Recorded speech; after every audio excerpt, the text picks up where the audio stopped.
नमस्कार दोस्तों, हिंदी साहित्य लाभ चैनल में आप सभी का फिर से हार्दिक अभिनंदन है।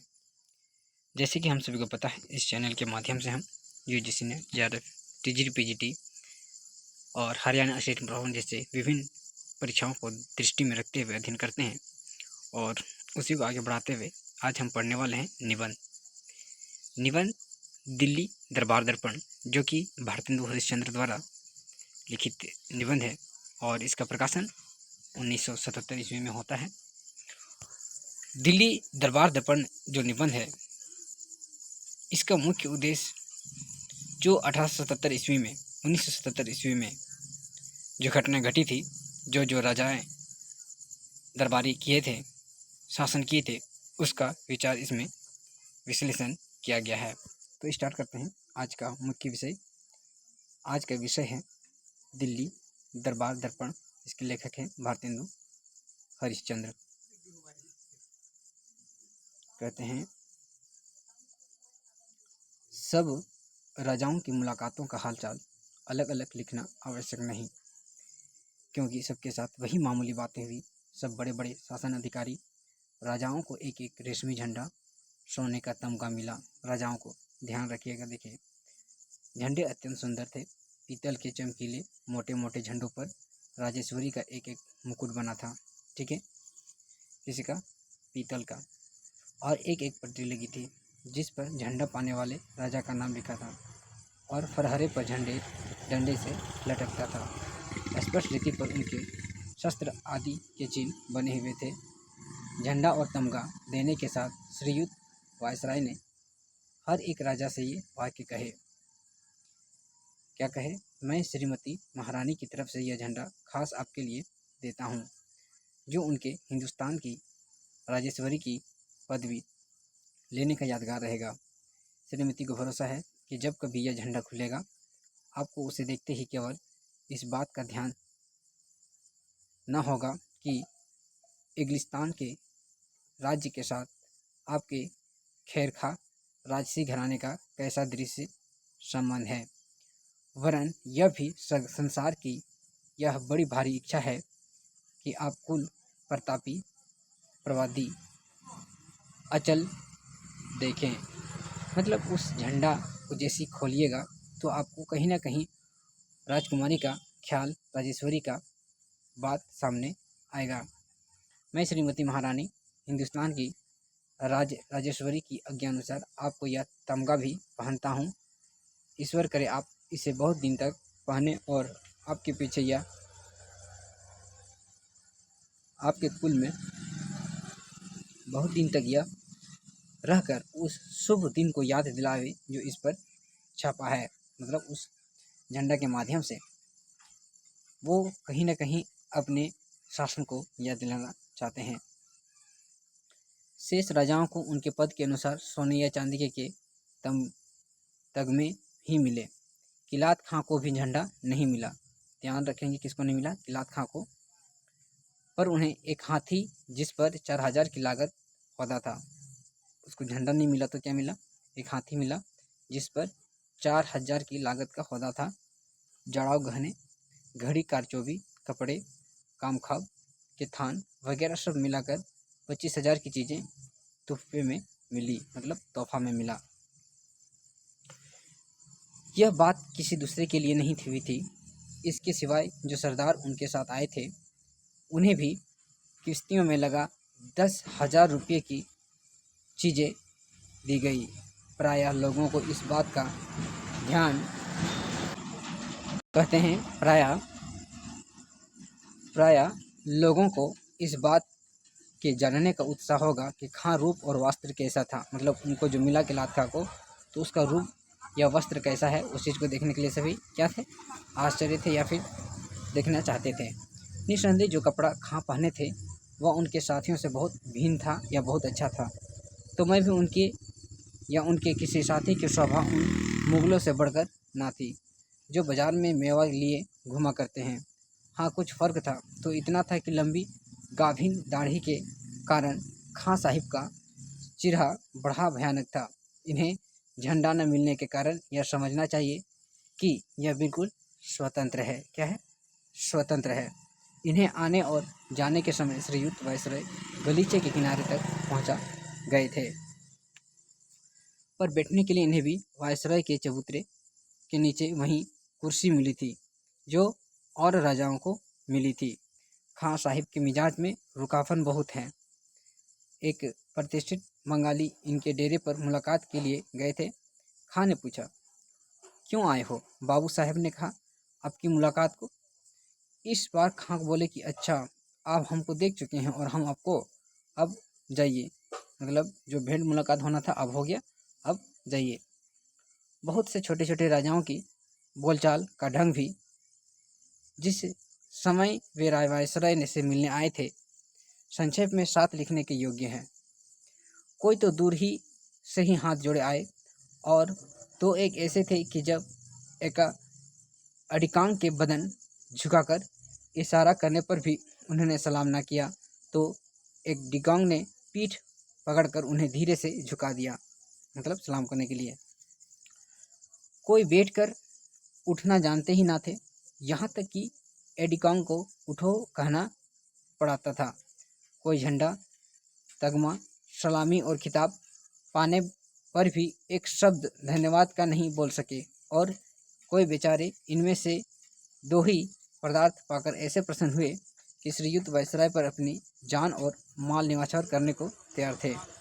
सबसे बढ़कर बुद्धिमान हमें एक महात्मा देख पड़े जिनसे वायसरॉय ने कहा कि आप नगर को तीर्थ गिना जाता है, पर हम आशा करते हैं कि आप इस समय दिल्ली को भी तीर्थ ही के सामने पाते हैं। इसके जवाब में वह बेधड़क बोल उठे कि यह जगह तो सब तीर्थों से बढ़कर है जहाँ अब हमारे खुदा मौजूद हैं। नवाब लोहारू की भी अंग्रेजी में बातचीत सुनकर ऐसे बहुत कम लोग होंगे जिन्होंने हंसी ना आई हो, मतलब उसकी बात सुनकर सभी हंस पड़े। नवाब साहिब बोलते तो बड़े बेधड़क धड़ाके से बोलते थे, मतलब किसी भी आगे पीछे नहीं सोचते थे और बोल देते थे, और उसी के साथ कायदे और मुहावरे के भी खूब हाथ पांव तोड़ते थे। कितने वाक्य ऐसे थे जिनके कुछ अर्थ ही नहीं हो सकते थे, पर नवाब साहिब को अपनी अंग्रेजी का कुछ ऐसा विश्वास था कि अपने मुंह से केवल अपने को ही नहीं वरन अपने दोनों लड़कों को भी अंग्रेजी, फारसी, ज्योतिष, गणित आदि ईश्वर जाने कितनी विद्याओं का पंडित बखान गए। नवाब साहिब ने, मतलब उस हंसी व्यंग में बहुत सारी भाषाओं का प्रयोग किया गया। कहते हैं, नवाब साहिब ने कहा कि हमने और रईसों की इस तरह अपनी उम्र खेलकूद में नहीं गवाई वरन लड़कपन से ही विद्या की उपार्जन में चित लगाया, मतलब मन को लगाया, खेलकूद करके समय बर्बाद नहीं किया। पूरे पंडित और कवि हुए। इनके सिवाय नवाब साहिब ने बहुत से राजभक्ति के वाक्य भी कहे। वायसरॉय ने उत्तर दिया कि हम आपकी अंग्रेजी विद्या पर इतना मुबारकबाद नहीं देते जितना अंग्रेजों के समान आपका चित्र होने के लिए देते हैं। फिर नवाब साहिब ने कहा कि मैंने इस भारी अवसर के वर्णन में अरबी और फारसी का एक पद्य ग्रंथ बनाया है जिसे मैं चाहता हूँ कि किसी समय श्रीयुत को सुनाऊँ। किसको? श्रीयुत को। श्रीयुत ने जवाब दिया कि मुझे भी कविता का बड़ा अनुराग है। तो इम्पोर्टेंट है ये सब। श्रीयुत को किसका जवाब था कि कविता का बड़ा अनुराग था, मतलब रचना करने का प्रेम या फिर शौक। और मैं आपसा एक भाई देखकर बहुत प्रसन्न हुआ और आपकी कविता सुनने के लिए कोई अवकाश का समय अवश्य निकालूंगा, मतलब उस कविता को लिखने के लिए छुट्टी जरूर ढूंढूंगा। आगे कहते हैं, 29 तारीख को सत्र के अंतिम में महारानी तंजौर वायसरॉय से मुलाकात करते आई। ये ताश का सब वस्त्र पहने थे। किसका? ताश का वस्त्र पहने थे और मुंह पर भी ताश का नकाब पड़ा हुआ था।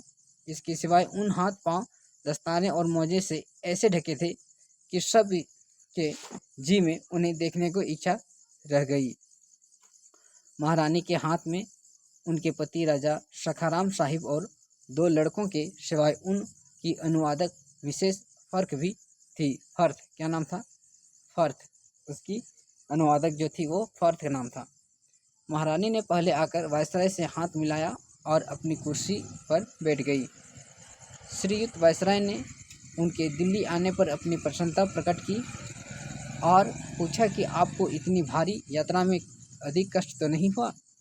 महारानी अपनी भाषा के बोलचाल में बेगम भोपाल की तरह चतुर न थी, इसलिए ज़्यादा बातचीत मिसेस फर्थ से हुई, जिन्होंने श्रीयुत से प्रसन्न होकर मनभावनी अनुवादक कहा। वायसराय की किसी बात के उत्तर में एक बार महारानी के मुंह से यश निकल गया। किसके मुंह से? महारानी के मुंह से यश निकल गया, जिस पर श्रीयुत ने बड़ा हर्ष प्रकट किया कि महारानी अंग्रेजी भी बोल सकती है। पर अनुवादक में साहिब ने कहा कि वे अंग्रेजी में 2-4 शब्द से अधिक नहीं जानती है। इस वर्णन के अंत में यह लिखना आवश्यक है कि श्रीयुत वायसराय लोगों से इतनी मनोहर नीति पर बातचीत करते थे जिससे सब मगन हो जाते थे और ऐसे समझते थे कि वायसराय ने हमारा सबसे बढ़ चढ़कर आदर सत्कार किया हो। भेंट होने के समय श्रीयुत ने हर एक से कहा कि आपकी दोस्ती से लेकर हम अत्यंत प्रसन्न हुए और तगमा पहनाने के समय भी बड़े स्नेह से उनकी पीठ पर हाथ रखकर बात की, मतलब अच्छा मेल मिलाप हो गया। अब आता है 1 जनवरी को दरबार का महोत्सव हुआ। कब हुआ? 1 जनवरी को। कहते हैं यह दरबार जो हिंदुस्तान के इतिहास में सदा प्रसिद्ध रहेगा, एक बड़े भारी मैदान में नगर से 5 मील पर हुआ था। इम्पोर्टेंट है, नगर से कितनी दूर? 5 मील दूर में हुआ था। बीच में श्रीयुत वायसराय का षष्ठकोण चतुर्भुज था। इम्पोर्टेंट था। चबूतरा कैसा था? षटकोण का था, मतलब 6 कोणा का, जिसकी गुंबद नुमा छत पर लाल कपड़ा चढ़ा था। ये क्वेश्चन पूछा भी गया है कि गुंबद नुमा में कौन सा कलर का कपड़ा था? लाल रंग का। ठीक है दोस्तों, इंपॉर्टेंट है एग्जाम की दृष्टि से। सुनहला, रूपहला तथा शीशे का काम बना था। कंगूरे के ऊपर कलसे की जगह श्रीमती राजेश्वरी का सुनहला मुकुट लगा था। इस चबूतरे पर श्रीयुत अपने राज सिंहासन में सुशोभित हुए थे। उनके बगल में एक कुर्सी पर लेडी साहिब बैठी थी और पीछे खवास लोग हाथों में चंबर लिए और श्रीयुत के ऊपर कारचौबी छत्र लगाए खड़े थे।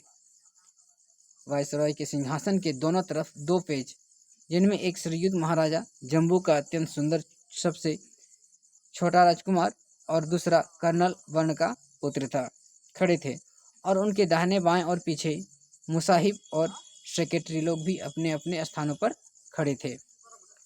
वायसराय के चबूतरे के ठीक सामने कुछ दूर पर उससे नीचा एक अर्धचक्रदार चबूतरा था, जिस पर शासनाधिकारी राजा लोग और उनके मुसाहिब, मद्रास की और बम्बई के गवर्नर, पंजाब, बंगाल और पश्चिम उत्तर देश के लेफ्टिनेंट गवर्नर और हिंदुस्तान के कमांडर चीफ अपने अपने अधिकारियों समेत सुशोभित थे, मतलब उपस्थित थे। इस चबूतरे की छत पर बहुत सुंदर नीले रंग के साटन थी, जिसके आगे लहरियादार छज्जा बहुत सजीला लगा था। लहरिया के बीच बीच में सुनहले काम के चादर तारे बने थे। राजाओं की कुर्सियों को भी नीली साटन में मड़ी थी और हर एक के सामने झंडे गड़े थे जो उन्हें वायसराय के दिए थे, और पीछे अधिकारियों की कुर्सियां लगी थी जिन पर नीली साटन चढ़ी थी। हर एक राजा के साथ एक भारी पॉलिटिकल अफसर भी था। इनके सिवाय गवर्नमेंट के भारी भारी अधिकारी भी यहीं बैठे थे। राजा लोग अपने अपने प्रांतों के अनुसार बैठाए गए थे, मतलब उसके राज्य के आधार पर सबको बैठाया गया था। कहते हैं जिससे ऊपर नीचे बैठने का बखेड़ा बिल्कुल निकल गया था। सब मिलाकर 63 शासनाधिकारी को इस चबूतरे पर जगह मिली थी। इंपॉर्टेंट है, कितने शासनाधिकारी को मिला था? 63 इंपॉर्टेंट है एग्जाम की दृष्टि से। ठीक है दोस्तों, चबूतरे पर जगह मिली थी जिनके नाम नीचे दिए गए हैं। महाराज अजयगढ़, बड़ौदा, बिजावर, भरतपुर, चरखारी, दतिया, ग्वालियर, इंदौर, जयपुर, जम्मू, जोधपुर, करौली, किशनगढ़, पन्ना, मैसूर, रीवा, उड़ीसा, महाराणा, उदयपुर, महाराजा अलवर, बूंदी, महाराणा राजा भलवार, राणा धौलपुर, राजा बिलासपुर, बपरा, बिरोंदा, चंबा, छतपुर, देवास, धार, फरीदकोट, जींद, खरौंद, कुछ बिहार, मंडी, नाभानाहन, राजपीपला, रतलाम, समथर, सुकेत, टिहरी, रावा, जिगनी, टोरी, नवाबटोंग, पटौदी, कोटाला आदि। ये सब क्या था, वो टोटल 63 शासनाधिकारियों को यहाँ पर लास्ट जो है वो नवा नगर के रूप में ठहरता है। आगे कहते हैं, वायसराय के सिंहासन के पीछे परंतु राजसी चबूतरी की अपेक्षा उससे अधिक पास धनुष खंड के आकार की श्रेणियां चबूतरे की ओर बनी हुई थी। कौन सा आकार की? धनुष खंड की, जो 10 भागों में बांट दी गई थी। इन पर आगे की तरफ थोड़ी सी कुर्सियां और पीछे सीढ़ीनुमा बेंचें लगी हुई थी, जिन पर नीला कपड़ा मढ़ा हुआ था। ये भी इंपॉर्टेंट है एग्जाम की दृष्टि से। यहाँ ऐसे राजाओं को जिन्हें शासन का अधिकार नहीं है और दूसरे सरदारों, रईसों, समाचार पत्रों के संपादकों और यूरोपियन तथा हिंदुस्तानी अधिकारियों को जो गवर्नमेंट के नेवते में आए थे या जिन्हें तमाशा देखने के लिए टिकट मिले थे, बैठने की जगह दी गई थी। ये 3000 के अनुमान होंगे। किलात खां के, गोवा के गवर्नर जनरल, विदेश राजपूत, बाहरी राजाओं के प्रतिनिधि, समाज और अन्य देश संबंध कंसल लोग की कुर्सियां भी श्रीयुत वायसराय के पीछे सरदारों और रईसों की चौकियों के आगे लगी थी। दरबार की जगह दक्षिणी तरफ 15,000 से ज़्यादा सरकारी फौज हथियार बंदे लैस खड़ी थी, मतलब जितने भी सुरक्षा कवच थे उसमें खड़े हुए थे। और उत्तर तरफ राजा लोगों की सजीली पलटने भांति भांति की वर्दी पहने और चित्र विचित्र शस्त्र धारण किए बंधे खड़ी थी। इन सब की शोभा देखने से काम रखती थी। इसके सिवाय राजा लोगों के हाथियों के परे, जिन पर सुनहली अमरैयाँ कसी थी और कारचौभी झूले भी पड़ी थी, तोपों की कतारें, सवारों की नंगी तलवारों और भालों की चमक, फरहारों का उड़ना और 2 लाख के अनुमान तमगा देखने वालों की भीड़ जो मैदान में डटी थी, ऐसी समा दिखलाती थी जिसे देख जो जहाँ था वहीं हक्का बक्का खड़ा हो रह जाता था।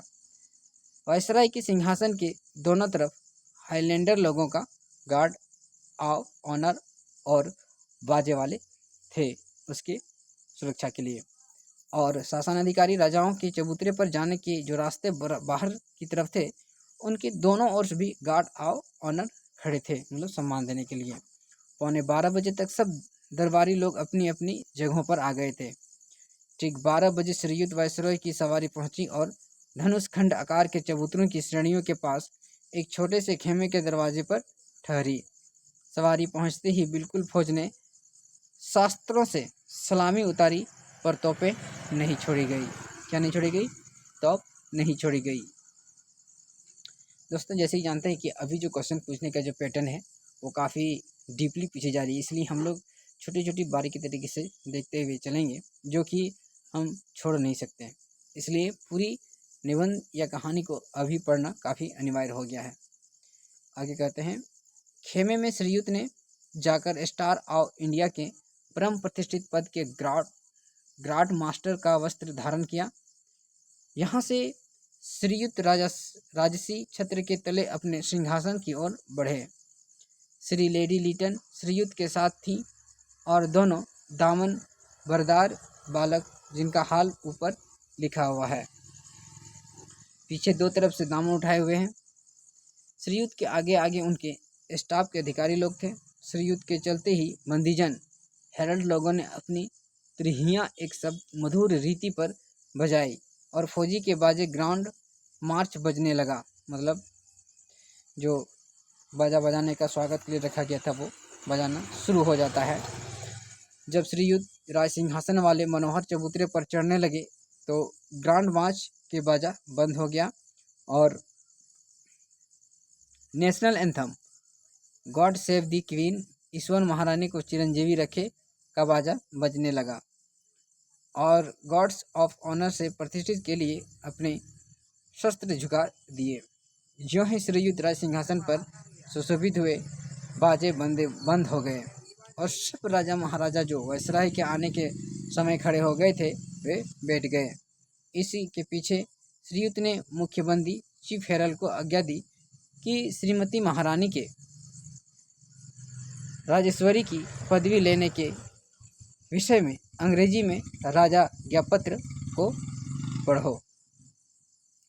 यह आशा होते ही बंदीजनों ने जो बंदी पांति में राज सिंहासन के चबूतरे के नीचे खड़े थे तुरही बजाई और उसके बंद होने पर मुख्य बंदी ने नीचे सीढ़ी पर खड़े होकर बड़े ऊंचे स्वर से राजा ज्ञापत्र पढ़ा, जिसका उल्था यह है। कहते हैं महारानी विक्टोरिया आते हैं। ऐसी अवस्था में कि हाल में पार्लियामेंट की जो सभा हुई उनमें एक एक्ट पास हुआ जिसके द्वारा परम कृपालु महारानी को यह अधिकार मिला कि यूनाइटेड किंगडम और उसके अधीन देशों की राजा संबंधी पदवियों और प्रशस्तियों में श्रीमती जो कुछ चाहें बढ़ा लें।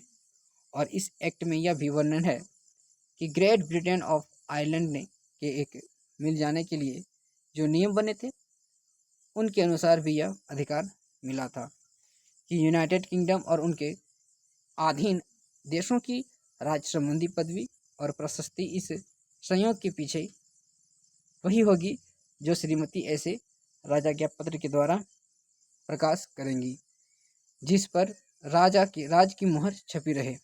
और इस एक्ट में यह भी वर्णन है कि ऊपर लिखे हुए नियम और उस राजा आज्ञापत्र के अनुसार जो 1 जनवरी सन 1801 को राजसी मुहर होने के पीछे प्रकाश किया गया, हमने यह पदवी ली विक्टोरिया ईश्वर की कृपा से ग्रेट ब्रिटेन और आयरलैंड के संयुक्त राज्य की महारानी स्वर्ण धर्म रक्षणी। और इस एक्ट में यह भी वर्णन है कि उस नियम के अनुसार जो हिंदुस्तान के उत्तम शासन हेतु बनाया गया था, जो बेस्ट शासन किया था, हिंदुस्तान के राज अधिकार जो उस समय तक हमारी ओर से ईस्ट इंडिया कंपनी को सुपर्द था, अब हमारे निज अधिकार में आ गया और हमारे नाम से उस शासन होगा। इस नए अधिकार को हम कोई विशेष पदवी ले और इन सब वर्णनों के अनंतर इस एक्ट में यह नियम सिद्ध किया गया कि ऊपर लिखी हुई बात के स्मरण नियम निमित्त कि हमने अपने किए हुए राजज्ञापत्र द्वारा हिंदुस्तान के शासन का अधिकार अपने हाथ में ले लिया। हमको यह योग्यता होगी कि यूनाइटेड किंगडम और उसके अधीन देशों की राज संबंधी पदवी और प्रशस्तियों में जो कुछ उचित समझे बढ़ा लें। इसलिए अब हम अपने प्रिवी काउंसिल की समिति से योग्य समझकर यह प्रचलित और प्रकाशित करते हैं कि आगे को जहां सुगमता के साथ हो सके सब अवसरों में और संपूर्ण राजपत्रों पर भी हमारी पदवियां और प्रशस्तियां लिखी जाती है। आगे कहते हैं सिवाय सनद, कमीशन, अधिकारदायक पत्र, दान पत्र, आज्ञा पत्र, नियोग पत्र और इसी प्रकार के दूसरे पत्रों के जिनका प्रचार यूनाइटेड किंगडम के बाहर नहीं है, यूनाइटेड किंगडम और उनके अधीन देशों की राज संबंधी पदवियों में नीचे लिखा हुआ वाक्य मिला दिया जाए, अर्थात लैटिन भाषा में इंडई एक्सप्रेक्टिक्स हिंदुस्तान की राजेश्वरी और अंग्रेजी भाषा में एक्सप्रेस ऑफ इंडिया। और हमारी इच्छा और प्रसन्नता है कि उन राज संबंधी पत्रों में जिनका वर्णन ऊपर हुआ है यह नई पदवी न लिखी जाए। और हमारी यह भी इच्छा और प्रसन्नता है कि सोने, चांदी और तांबे के सब सिक्के आजकल यूनाइटेड किंगडम में प्रचलित हैं और नीति विरुद्ध नहीं गिने जाते। और इसी प्रकार तथा आकार के दूसरे सिक्के जो हमारी आज्ञा से अब छापे जाएंगे, हमारी नई पदवी लेने से भी नीति विरुद्ध न समझे जाएंगे। मतलब उनके जो नियम बनाया था वो कहीं ना कहीं पत्र से भी अलग नहीं होगा या फिर उसके विरुद्ध नहीं जा रहा है। और जो सिक्के यूनाइटेड किंगडम के अधीन देशों में छापे जाएंगे और जिनका वर्णन राजज्ञा पत्र में उन जगहों के नियमित और प्रचलित द्रव करके किया गया है और जिन पर हमारी संपूर्ण पदवी या प्रशस्तियाँ उनका कोई भाग रहे और वे सिक्के जो राजाज्ञापत्र के अनुसार अब छापे और चलाए जाएंगे, इन नई पदवी के बिना भी उस देश के नियमित और प्रचलित द्रव्य समझे जाएंगे। जब तक इन विषय में हमारी कोई दूसरी प्रसन्नता न प्रकट की जाएगी, हमारी बिसंडर को कचहरी से 28 अप्रैल को 1876 के सन में हमारे राज के 39वें वर्ष में प्रसिद्ध किया जाएगा। कब किया गया? 28 अप्रैल को 1876 के सन हमारे राज्य के 39वें वर्ष में प्रसिद्ध किया गया। ईश्वर महारानी को चिरंजीवी रखे, ऐसा करके इस चीज़ को विराम दिया गया। आगे अब बताते हैं कि जब चीफ हेरल्ड राजाज्ञापत्र को अंग्रेजी में पढ़ चुका तो हेरल्ड लोगों ने फिर तुरई बजाई। क्या बजाती है? तुरई, तुरही। इसके पीछे फॉरेन सेक्रेटरी ने उर्दू में तर्जुमा पढ़ा।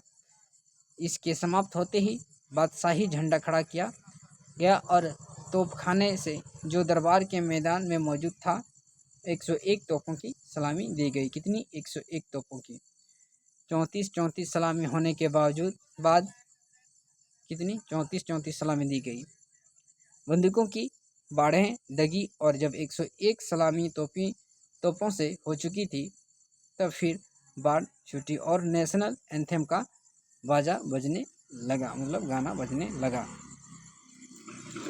इसके अनंतर श्रीयुत वायसराय समाज को एड्रेस करने की अभिप्राय से खड़े हुए। जानकारी देने के लिए श्रीयुत वायसराय के खड़े होते ही चबूतरे के सामने के चबूतरे पर जितने बड़े बड़े राजा लोग और गवर्नर आदि अधिकारी थे खड़े हो गए। पर श्रीयुत ने बड़े ही आदर के साथ दोनों हाथों से हिंदुस्तानी रीति पर कई बार सलाम करके सबसे बैठ कर जाने का इशारा किया। यह काम श्रीयुत का, जिससे हम लोगों की छाती दूनी हो गई, मतलब चौड़ा हो गया। पायोनियर सरीखे अंग्रेजी समाचार पन्नों के संपादकों को बहुत बुरा लगा, जिनकी समझ में वायसरॉय का हिंदुस्तानी तरह पर सलाम करना बड़े हेठाई और लज्जा की बात थी। खैर, यह तो उन अंग्रेजी अखबार वालों की मामूली बातें हैं। श्रीयुत वायसराय ने जो उत्तम एड्रेस पढ़ा उसका तर्जुमा हम नीचे लिखते हैं, चाहे वो तर्जुमा देखते हैं। सन 1858 ईस्वी की 1 नवंबर को श्रीमती महारानी की ओर से एक इश्तिहार जारी हुआ, मतलब नोटिस, जिसमें हिंदुस्तान के रईसों और प्रजा को श्रीमती की कृपा का विश्वास कराया गया था, जिसको उस दिन से आज तक वे लोग राज संबंधी बातों में बड़ा अनमोल प्रमाण समझते हैं, मतलब इम्पोर्टेंट समझते हैं। वे प्रतिज्ञा एक ऐसे महारानी की ओर करती थी जिन्होंने आज तक अपनी बातों को कभी नहीं तोड़ा, इसलिए हमें अपने मुंह से फिर उनका निश्चित कराना व्यर्थ है। 18 वर्ष की लगातार उन्नति ही उनको सत्य करती है और यह भारी समागम भी उनके पूरे उतरने का प्रत्यक्ष प्रमाण है। इन राज्य के रईस और प्रजा जो अपनी अपनी परंपरा की प्रतिष्ठा निर्वर्धन भोगते रहे और जिनकी अपने उचित लाभों की उन्नति की यत्न में सदा रक्षा होती रही, उनके वास्ते सरकार की पिछले समय की उदारता और न्याय आगे के लिए पक्की जमानत हो गई। हम लोग इस समय श्रीमती महारानी के राजराजेश्वरी की पदवी लेने का समाचार प्रसिद्ध करने के लिए इकट्ठे हुए हैं और यहाँ महारानी के प्रतिनिधि होने की योग्यता से तुझे अवश्य ही आवश्यक है कि श्रीमती के उस कृपायुक्ति अभिप्राय को सब पर प्रकट करूं, जिसके कारण श्रीमती ने अपनी परंपरा की पदवी और प्रशस्ति में एक पद और बढ़ाया। पृथ्वी पर श्रीमती महारानी के अधिकार में जितने देश हैं, जिनका विस्तार भूगोल के 7वें भाग से कम नहीं और जिनमें 30 करोड़ आदमी बसते हैं, उनमें से इस और राज्य के समान श्रीमती किसी दूसरे देश पर भी कृपा दृष्टि नहीं रखती। सब जगह और सदा इंग्लिस्तान के बादशाहों की सेवा में प्रवीण और परिश्रमी सेवक रहते आए हैं, परंतु उनसे बढ़कर कोई पुरुषार्थी नहीं हुए, जिनकी बुद्धि और वीरता से हिंदुस्तान का राज्य सरकार के हाथ लगे और बराबर अधिकार में बना रहे। इन कठिन कामों में जिसमें श्रीमती की अंग्रेजी और देसी प्रजा दोनों से मिलकर भली भांति परिश्रम किया और श्रीमती के बड़े बड़े स्नेही और सहायक राजाओं ने भी शुभ चिंतकता के साथ सहायता दी है, जिनकी सेना ने लड़ाई की मेहनत और जीत में श्रीमती की सेना का साथ दिया। बुद्धिपूर्वक सत्यशीलता के कारण मेल के लाभ बने रहे और फैलते गए, और जिनका आज यहाँ वर्तमान होना, जो कि श्रीमती के राजराजेश्वरी की पदवी लेने का शुभ दिन है, इस बात का प्रमाण है कि श्रीमती के अधिकार की उत्तमता में विश्वास रखते हैं और उनके राज में एका बने रहने में अपना भला समझते हैं। ठीक है, आगे कहते हैं, श्रीमती महारानी इस राज को जिसे उन पुरुषों ने प्राप्त किया और श्रीमती ने दृढ़ किया, एक बड़ा भारी पैतृक धन समझती है, जो रक्षा करने और अपने वंश के लिए संपूर्ण छोड़ने योग्य है, और उस पर अधिकार रखने से अपने ऊपर यह कर्तव्य जानती है कि अपने बड़े अधिकार को इस देश की प्रजा की भलाई के लिए यहाँ के रईसों को हकों पर पूरा ध्यान रखकर काम में लावे। इसलिए श्रीमती का यह राजेश्वरी अभिप्राय यह है कि अपनी पदवियों पर एक ऐसी पदवी बढ़ावें जो आगे सदा को हिंदुस्तान के सब रईसों और प्रज्ञा के लिए इस बात का चिन्ह हो कि श्रीमती के और उनके लाभ एक हैं, और महारानी की ओर राजभक्ति और शुभचिंतकता रखनी उन पर उचित है। वे राजसी रानों की श्रेणियां जिनका अधिकार बदल देने और देश की उन्नति करने के लिए ईश्वर ने अंग्रेजी राज को यहाँ जमाया, प्राय अच्छे और बड़े बादशाहों में से खाली ना थी, परंतु उनके उत्तराधिकारों के राज्य प्रबंध से उनके राज्य के देशों में मेल न बन रह सका। लोग कहीं ना कहीं वो लोग अलग हो जाते हैं। सदा आपस में झगड़ा होता रहा और अधेर मचा रहा।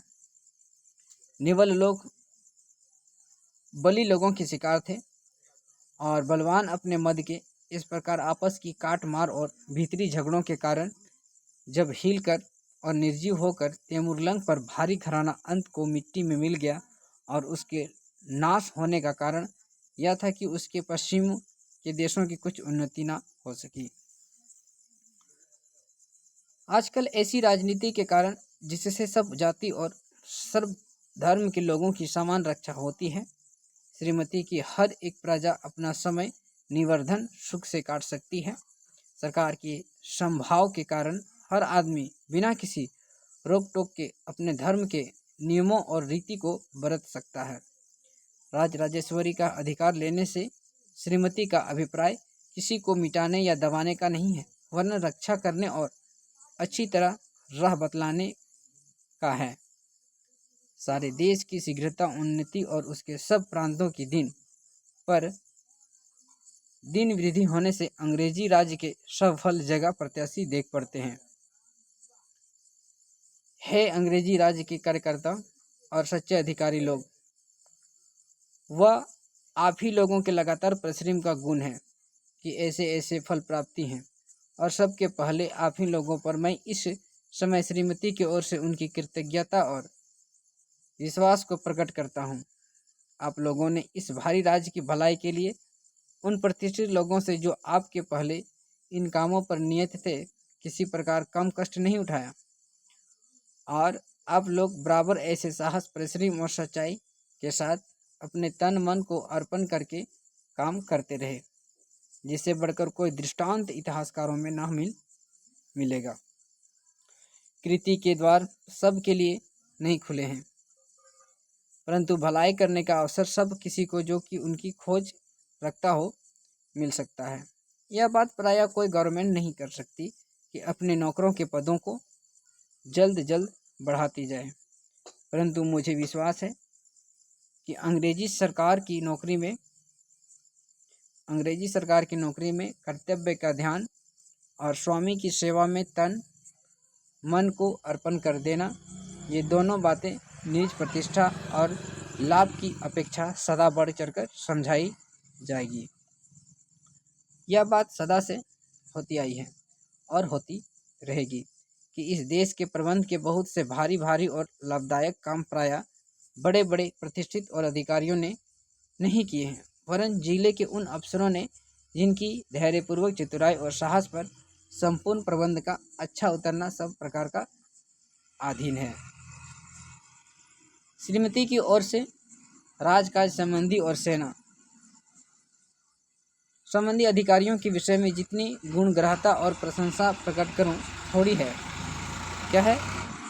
थोड़ी है। कहते हैं कि उनके विषय में यह उत्तम रीति जो करते आए हैं उनके बारे में जितना भी प्रकट करे उसके लिए थोड़ा सा कम पड़ेगा, क्योंकि ये तमाम हिंदुस्तान में ऐसे सूक्ष्म और कठिन कामों को अत्यंत उत्तम रीति पर काम करते रहे हैं और जिनसे बढ़ चढ़कर सूक्ष्म और कठिन काम सरकार अधिक से अधिक विश्वास पात्र मनुष्य को नहीं सौंप सकती। हे राजकाज संबंधी और सेना संबंधी अधिकारियों, जो कमसिनी में इतने भारी निक्का जिम्मे के कामों पर मुकर्रर होकर बड़े परिश्रम चाहने वाले नियमों पर तन मन से चलते हो और जो निज पुरुष के उन जातियों के बीच राज्य प्रबंध के कठिन काम को करते हो जिनकी भाषा, धर्म और रीति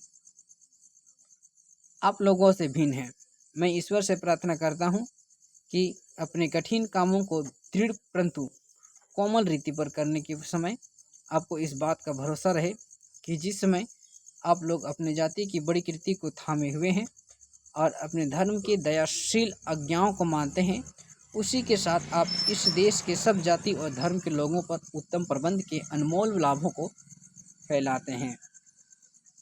कहते हैं उस पश्चिम की सभ्यता के नियमों को बुद्धिमानी के साथ फैलाने के लिए जिससे इस भारी राज का धन बराबर बढ़ता गया, हिंदुस्तान पर केवल सरकारी अधिकारियों का ही एहसान नहीं है, वरन यदि मैं इस अवसर पर श्रीमती कि उस यूरोपियन प्रजा को हिंदुस्तान में रहती है पर सरकारी नौकर नहीं है, इस बात का विश्वास कराऊं कि श्रीमती उन लोगों के केवल उस राजभक्ति की गुणग्राहता नहीं करती जो लोग उनके और उनके सिंहासन के साथ रखते हैं, किंतु उन लाभों को भी जानती और मानती है जो उन लोगों के परिश्रम से हिंदुस्तान को प्राप्त होते हैं। मैं अपने पूज्य स्वामिनी के विचारों की अच्छी तरह न वर्णन करे तो दोषी ठहरा जाऊंगा। आगे कहते हैं कि दोस्तों ये थोड़ा सा कुछ ज़्यादा ही लंबा लग रहा है और लास्ट में हम लोग देखेंगे इसका, है ना। उम्मीद करते हैं इसको आप पढ़ लीजिएगा। लास्ट पंक्ति इसमें दिखाता है कि इस एड्रेस के समाप्त होते ही नेशनल एंथेम का बाजा बजने लगा, मतलब सभी सभा समाप्त होने लगती है तो बाजा भी बजने लगता है और सेना ने 3 बार हुर्रे शब्द की आनंद ध्वनि की जोर लगाई। दरबार के लोगों भी परम उत्साह से खड़े होकर हुर्रे शब्द और हाथुड़ियों की आनंद ध्वनि करके अपने जी का क्षमा दोस्तों उमंग भरी जिससे उमंग प्रकट किया और महाराजा सेंधिया निजाम की ओर सर सलारजंग राजपूताना के महाराजों की तरफ से महाराज जयपुर, बेगम भोपाल, महाराज कश्मीर और दूसरे राज सरदारों ने खड़े होकर एक दूसरे की बधाई दी और अपनी राजभक्ति प्रकट की। इसके अनंतर श्रीयुत वायसरॉय की आज्ञा की दरबार को हो चुका और अपने 4 घोड़ों की गाड़ी पर चढ़कर अपने खेमे में रवाना हुए। ये बीच में जो कुछ लाइन है दोस्तों ये आप लोग पढ़ लीजिएगा जिससे कहीं कुछ छूटे नहीं। थोड़ा सा हम लोग इसको स्किप कर दिए हैं जो कि उम्मीद करते हैं आप लोग पढ़ लीजिएगा।